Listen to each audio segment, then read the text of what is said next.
Welcome to week 4. We are starting to finish up our first phase here in the Metabolism Momentum Method.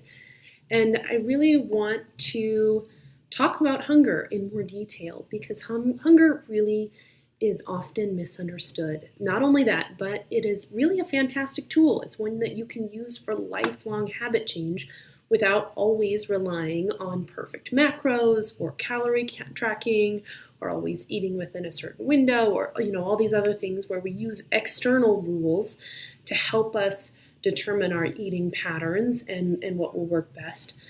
We want to start to recognize our internal signals and how that can actually be a benefit to us instead of something to fight against. So let's begin to tune back into your body instead of always relying on these external cues. So first off, hunger is not something that we are trying to actively avoid, but it's also not something that you need to seek out in order to change body composition.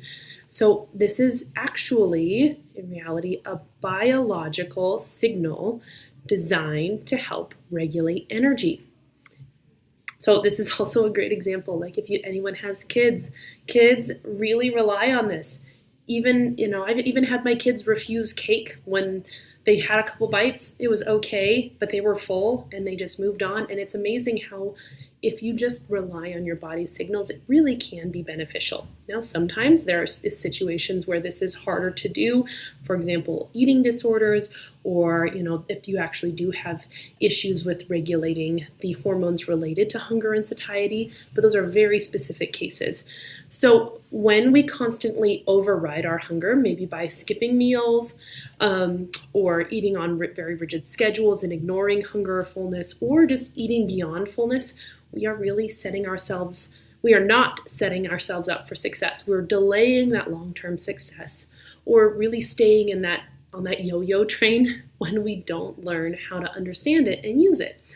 So overeating by overriding our fullness and not allowing hunger can be a major problem, but so can ignoring hunger and delaying it for way too long, which tends to make that hunger come back much louder and stronger and makes you feel like you want to eat everything in sight by the end of the day.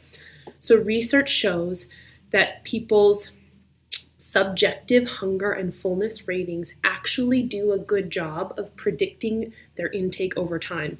And so when people get better at noticing hunger and fullness, they tend to regulate their intake more naturally and more consistently. So many of you were taught through work or dieting or busy life seasons or sport to really override those signals. I've definitely seen that, especially for my military personnel. So these kind of things can happen in all kinds of different ways.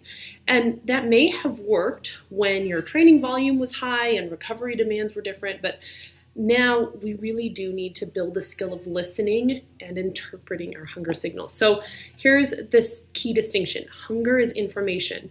It's not a direct instruction.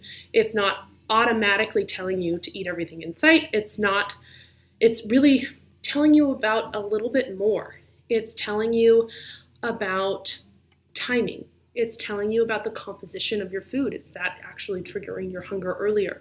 It's telling you about your stress. Are your stress levels so high that your body is seeking some sort of comfort in something else? Is it telling you about your recovery? Maybe your sleep has been terrible and that has changed your hunger levels because your body's trying to give you enough energy to keep going.